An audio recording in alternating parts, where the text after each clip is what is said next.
to Craig Tooley, the NASA MMS Project Manager from Goddard Space Flight Center. Greg? Good afternoon. In a moment I'll pick up where Vern left off, describing how the mission unfolds. But before I do that, I'd like to just say a few words about really as we near the culmination of well over 5 years of what is the development of probably one of the most challenging missions that both Goddard Space Flight Center as well as Southwest Research Center has ever done.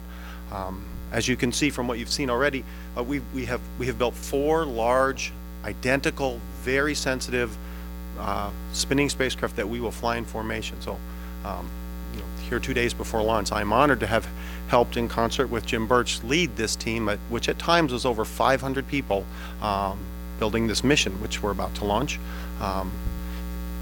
That team has been made up of a variety of institutions, but namely Goddard Space Flight Center, Southwest Research Center, University of New Hampshire, and a whole plethora of other both domestic and international partners. If we could show the next video, so here we're going to have a little bit of overlap. You can see here we are about leading up to the separation sequence. The Centaur is putting out our initial. You see the fairing separation, which we sense on board. We are spun up to 3 RPM here. And we'll begin to separate. Now, separation is actually separated by about 5 minutes, so we've sped up a little bit here so this press conference isn't too long. But each MMS spacecraft separates and in turn activates and then deactivates its transponder so we can talk to it.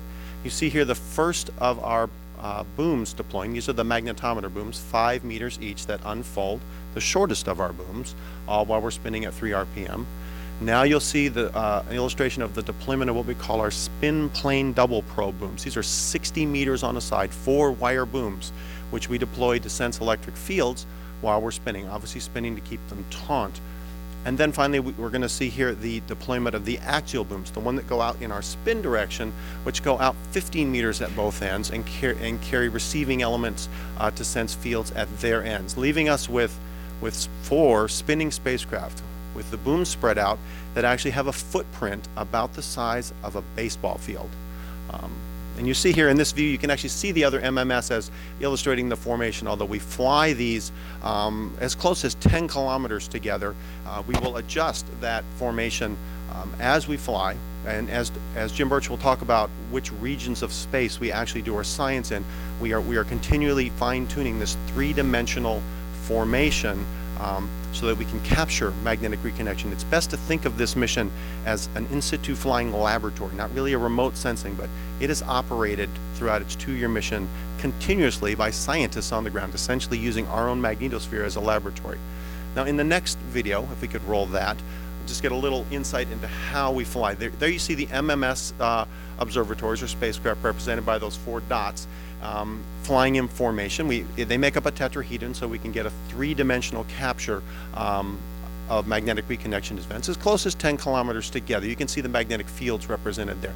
Essentially, when you fly something in formation, you end up needing to fly 4 different but very similar orbits continuously, and we have to then fine-tune those orbits to maintain that formation. We'll fly them as close as 10 kilometers together.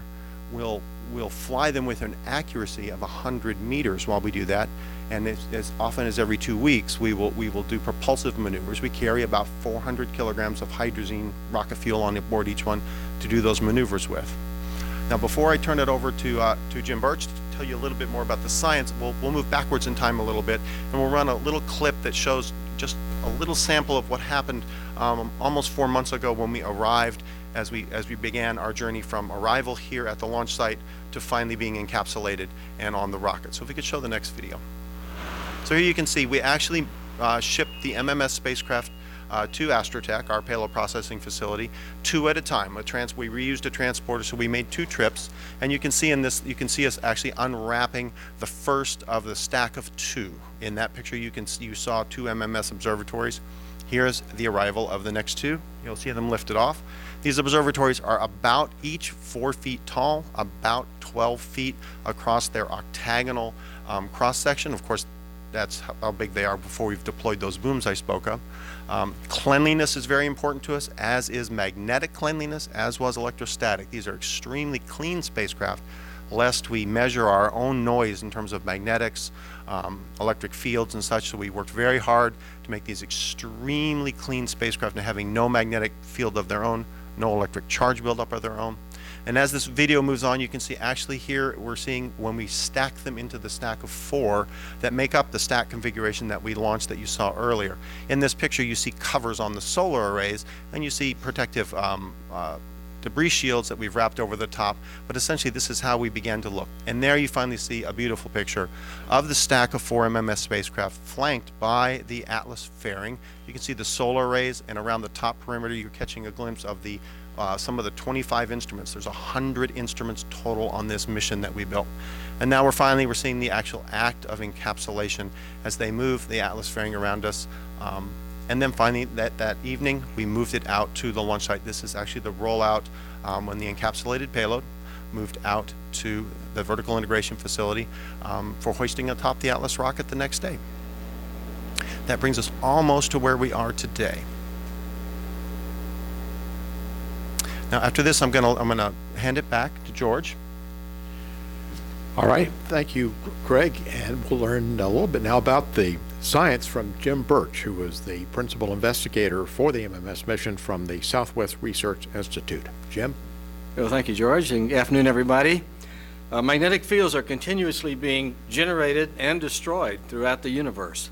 The generation part's pretty well understood as a result of circulating currents and conducting fluids that are in planets or conducting gases in the outer parts of the sun and stars. This magnetic field generation is known as dynamo action.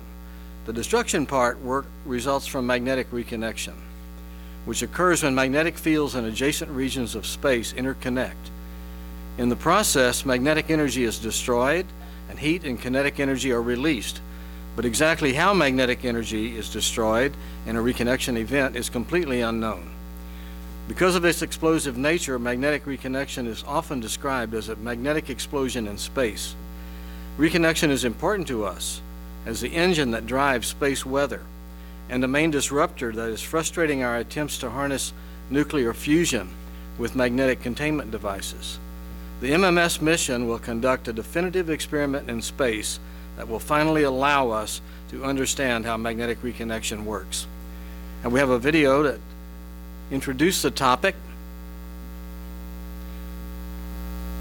But first you'll see a region surrounding a black hole at the center of our galaxy. And we see magnetic loops that reconnect at their base. This is sometimes called loop-type reconnection. The same type of loop reconnection occurs on the sun, as we see here. The magnetic fields on the sun form these very dynamic arcades and loops, and the energy stored in these structures can release, creating explosive solar flares and coronal mass ejections, as we see here. This reconnection was first proposed in 1948 by a graduate student who noticed that when sunspots with the same magnetic polarity came together, nothing happened, but when the two sunspots had opposite polarity, solar flares would result. Now here we see what happens when the coronal mass ejection reaches the Earth. You have magnetic reconnection happening both on the day side and the night side of the Earth, as we see here. And this creates the aurora, the lights in the upper atmosphere. But this also causes charged particles to be accelerated to very high energies, creating a hazard to space travelers and spacecraft, and even disrupting ground-based power grids. Next slide.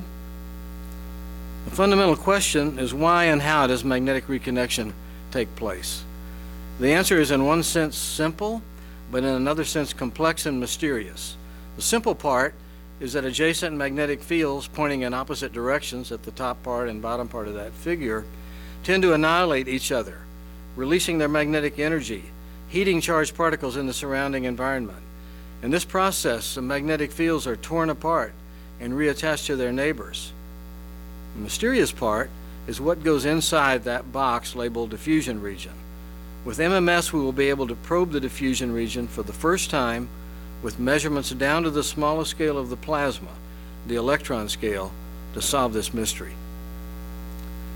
Now, the next video shows the targets of our mission.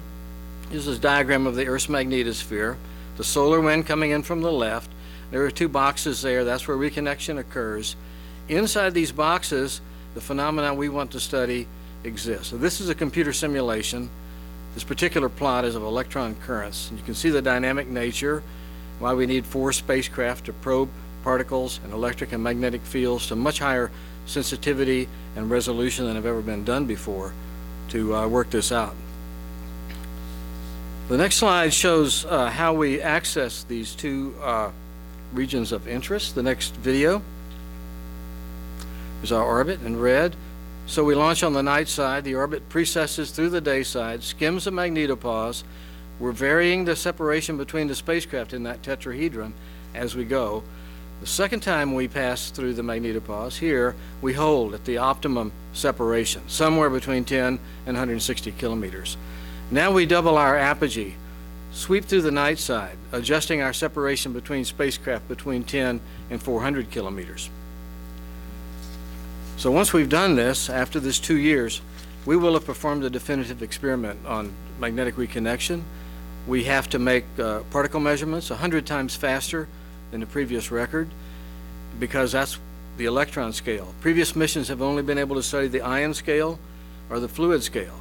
And so the previous missions have only been able to know what happens outside that box, not what happens inside it. And even the computer simulations are just guides, because as we know, the proton mass is 1,836 times the electron mass. The largest computers we have can only handle a ratio of 100. And it would be a long time before computers big enough to do this would be able to. So MMS is the only way we can solve this mystery, and we look forward to doing it.